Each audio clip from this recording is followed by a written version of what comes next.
So today we're going to consider learning about creativity. Creativity is not something that is guided by logical and controlled reasoning.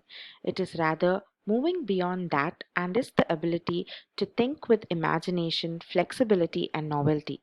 So basically, creativity may be understood as a method to solve problems with novel solutions that are unique and valuable to the society. Keeping this in mind, let us define creativity as a form of problem solving characterized by finding solutions that are novel as well as useful or socially valued, whether artistic, scientific, or practical. Now, we're going to consider the process of creativity. The process of creativity will be discussed in terms of the stage theory. This theory is based on retrospective studies. So, retrospective studies are basically recollections based on self report evidences of past experiences during creative encounters. It consists of four stages. So, we will be discussing these stages of creativity based on a single example of a person working in a laboratory. So, say the first stage is preparation. Preparation requires getting yourself acquainted to a skilled area.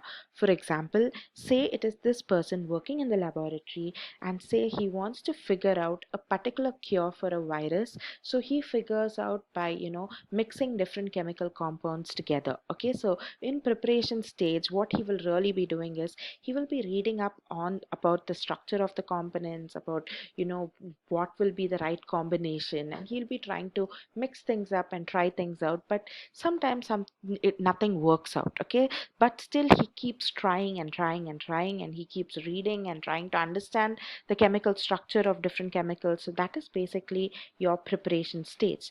The next stage is called as the incubation stage. In the incubation stage, it is a stage wherein the person leaves the problem object and begins to relax or interact with family members or play a sport, wherein he is consciously out of that area, but latent processing or a subtle processing is happening behind the scenes in his or her mind. So, for example, this person has left the laboratory now.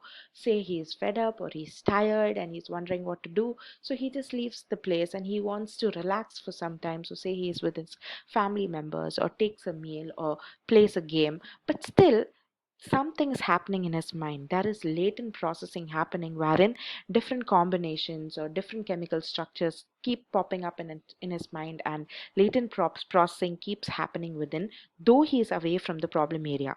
Then comes illumination.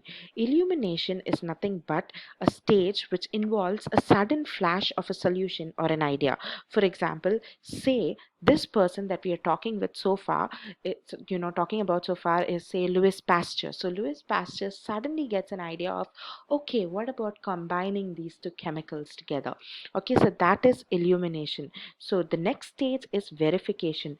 Verification is the stage wherein the flash of idea is applied to the problem to check of its credibility. For example, say Louis Pasteur combines these chemical properties and he calls the particular chemical that he has brought up now as penicillin, and now when he applies penicillin to the virus, say syphilis, he noticed that the virus begins to deplete. So that is basically verification. So verification is wherein you apply the solution to figure out whether your flash of idea is actually working out or not. So this is basically the stages of creativity. We learned it with keeping Louis Pasteur in mind. Okay, however, many other researchers kind of contradict with what we've actually discussed so far. They feel that creativity may not involve really clearly defined stages, and that it can show up gradually rather than just coming up in small sparks. And creativity studies are now beginning to take an experimental approach wherein problems are given and the subjects are asked to give creative solutions. It had been found that these individuals, when they were, given when they were participating in such experimental studies, it was observed that they had an irregular development of successful ideas that involved revision, quite a lot of times before attaining a solution. So it was more like a trial and error. So wherein you try out different solutions within the mind. So it was covert mechanisms, which is covert in nature, wherein solutions are proposed, evaluated, accepted, or rejected within the mind of the person. So we can say different problem solving methods can be used in solving problems in a creative way, but it can be even trial and error, it can be insight, it can be reasoning, whatever it may be, but it can be deemed to be created only if it's novel and it's say socially very useful and appropriate. So that is with regards to creativity in terms of the stage theory. Now let's look at the characteristics of creative individuals. Firstly, intelligence and preparation. Creative individuals tend to be above average in their intellectual functioning, and preparation here implies your background experience with the problem at hand and goal directedness. Then comes divergent thinking. With regards to divergent thinking, such thinking implies coming up with a lot of alternatives to a problem and foreseeing its implications. Next, interest in humor. Creative individuals in most cases tend to be humorous. The reason may be due to the nature of humor, which involves thinking in diverse lines. Other points to be considered are creative individuals tend to prefer novelty, wherein they always look for something new. They tend to like dealing with complexities rather than just having routines. They often tend to have, independent judgments and involve in independent judgments rather than judgments or suggestions of others. They are also known for combinations like combining verbal thinking and visual thinking. So, as seen in poetry, or reality oriented thinking and imaginative thinking as seen in film directors. Next, we're going to consider about how we can foster creativity. Nickerson in the year 1999 provided a summary of creativity techniques. The techniques being number 1, establishing purpose and intention, wherein meaning of every activity should be known by individuals so that there is involvement. Next, building basic skills and encouraging acquisition of domain specific knowledge. This basically means basic skills and knowledge associated with the relevant area of interest should be enhanced. Next, stimulating and rewarding curiosity and exploration and building motivation, especially internal motivation, wherein the individual should be encouraged to try out his skills in the relevant area and explore that based on the different opportunities provided in his or her current society.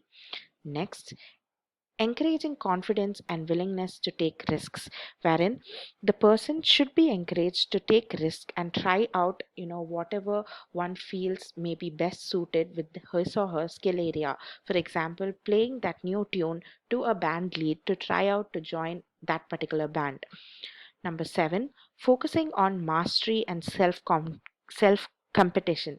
Basically, looking forward for your growth and how far you can go rather than competing with others.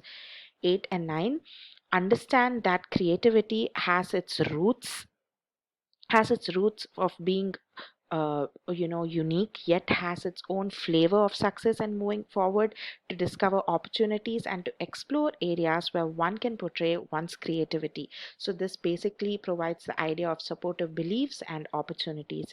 Point number 10, 11, and 12 basically focuses on self-equipping oneself with self-management skills to enhance productivity and explore different strategies to foster creativity and provide a balance with other roles of responsibility too. So basically, keep following these steps and trying to put them in action each day can enhance creativity within you as well.